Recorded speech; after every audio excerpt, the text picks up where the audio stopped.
Yeah. Madison, do you have any insight to how other members of Congress, Republicans, your former colleagues, felt about January 6th? And I do, yes. There were a lot of people who were really upset about it. That they just thought that so many people, they didn't really know how to feel about it because one, we were all on the floor at the time. I was about to start the debate to contest the election in Wisconsin, and we were all on the floor. All of a sudden, you hear everybody's radios from all the Capitol Police officers start going off, buzzing all around, and then you see these guys get really straight backed, and it just kind of changed the feelings in the room. Started looking around. I had Cawthorn Treadwell, my deputy chief of staff, in there with me, and I just kind of whispered over to her, "Hey, can you figure out what's going on?" So she went over and then was kind of listening in, and when they came back, the report was, "Hey, someone has gotten into Statuary Hall." Obviously, I think it's just some quick, fast guy who juked out a Capitol Police officer and he's running into the thing. Then all of a sudden we hear, "Oh, we're evacuating the House floor." And so, and this was one of the funniest things that happened because when I got into office, it was during COVID, and so they had a very shortened introduction process for all the new members. And so normally they would take you through all the things that you have to do, all the procedures within the Capitol. And so when they said we were taking the emergency evacuation route, we all started rolling out, and then we got to it because we didn't know what was going on. They just said, "Oh, there's like 6,000 people about to come into these doors." did you fear for your safety? Not in the slightest. Point Not in the slightest. Not once. It was not a scary situation. Yeah, but AOC says she had to knock on her door. That's not she true. Thought that That's not true. That's wrong. That's a lie. It's ridiculous. It is a lie. I got to just finish the story about the evacuation route. So then we're going. I get to the evacuation route. It is 7 flights of stairs straight down. And I get there, and I had a couple guys like, "Oh, we'll carry you." I was like, "No, that's not it." So then I went and rolled around, and then a couple of my members of Congress came with me, some really good guys. And then that's when I actually got to go into the crowd, and I realized, and there were some troublemakers. You went out to the crowd. Oh, I did, yeah. While you were because leaving. I had to go down to the elevators. There were some troublemakers up in the front, but literally people just, it was a calm group of people who just got out of my way. I was able to roll right through. It was no problem. And so it was blown completely out of proportion. It obviously, and I agree, anybody that broke the law should be prosecuted under the law. I hope Cash, because this is the problem that we've had with Republican administrations since I've been paying attention to politics in 2000. When Democrats do something wrong, we just say, "Oh, well, we're going to be the bigger person and we're just going to move on from it and it's going to be okay." This has given them a license and an expectation that there are no consequences for their actions. And so I genuinely believe that, as you were saying, Phil, the hammer needs to come down of people being held accountable on both sides. I'm not saying it should just be on the left. The hammer needs to come down so people realize, hey, if you break the Constitution, if you actively work against the commander-in-chief like is going on within the intel agencies right now, or when Mark Milley is having private meetings with the general in China, these things are not things that should be swept under the rug. You should go to jail for them instantly. Did you see that Glenn Beck clip where he was talking to Kash Patel about the JFK assassination, and he was bringing up some of the widely accepted premises, and Kash was like, "Well, you're talking to someone who's seen the actual file," and that was very interesting. Badass. That was very interesting to me. And then I think Joe Rogan straight up asked Trump, "Why didn't you release it?"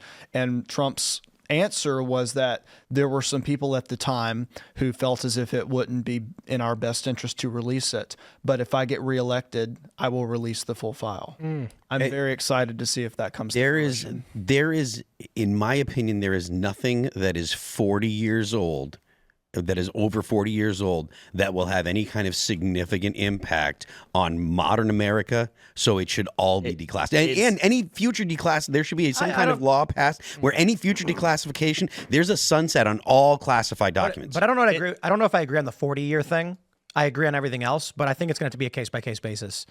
There are probably documents pertaining to Iran that go back 40 years, which could have an impact.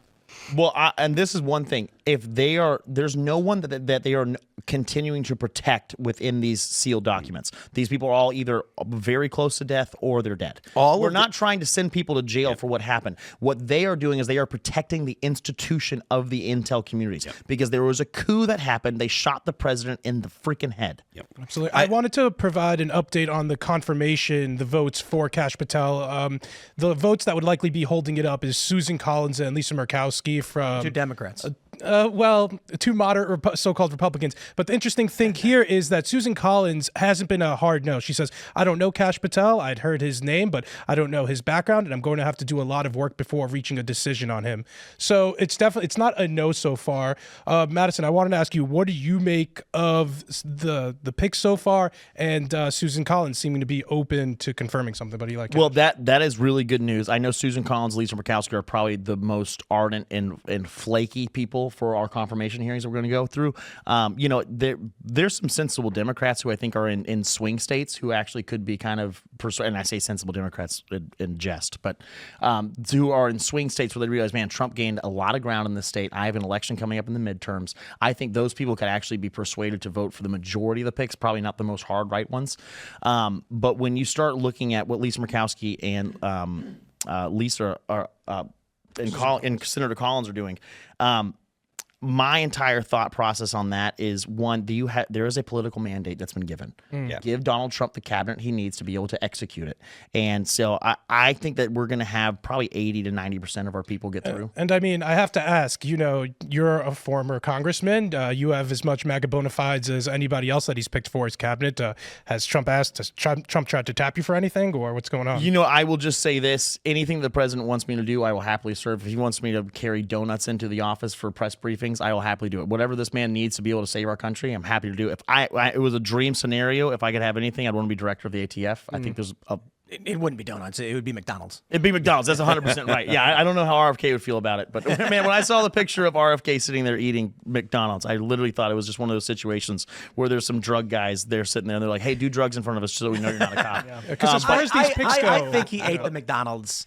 We talked about this, and people, everyone's memeing like, he didn't eat it. And I'm like, he's not a crazy person. He probably had a cheeseburger. Yeah, and he even made a statement when Donald Trump was working at McDonald's that, having a cheeseburger and fries is one of the most American things you can do. Yeah. And then he was saying we should just do it in beef tallow, not in seed oil. Yeah, and if you watched, he fried a turkey in beef tallow this past weekend, which I thought was freaking sick. But I will tell you, especially if I was to be able to get ATF, there's so many changes that you can make. One, all the frontline boots on the ground guys would be extremely happy because I would have them actually start going after criminals. If you want to bring heat-seeking missiles into our country through the southern border, if I was in charge, the ATF is going to be there to take you out right away. And then also, I mean, the encumbersome stuff that they impose on gun store owners. I mean, there's so many redundant pieces of paperwork. People will come into these guys, and it's a massive fear for gun store owners because these ATF, just lackeys will come in and say, well, you know what, when you were doing this serial number, this 6 looks a whole lot like a G, and so that's incorrect. So we're now going to take your license. Your entire livelihood's gone. Wow. Also, another thing that is really freaky with the ATF is they require all gun stores to keep records in perpetuity of everything they've ever done. I mean, I know several gun stores in my hometown that have been there for 20, 25 years. And then if you ever close down shop, you then have to send the physical paperwork to the ATF on your own cost. 25 years of paperwork being sent is a massive, massive cost. I mean, we're talking thousands and thousands of dollars. But also, they effectively now have a gun registry of who owns every single firearm in the country. And so there's just some things that need to be done. Also, the ATF needs to be a convenience store. Literally, I'm going, if I got director of that, I would open up a quick service place where you can come in, you can grab a beer, you can grab whatever you need to do, a home brew, and you can buy, a Benelli 12 gauge whenever you want. Thanks for checking out this clip from Timcast IRL. Make sure to watch the show live Monday through Friday at 8 p.m. Subscribe to this channel, and we will see you all there.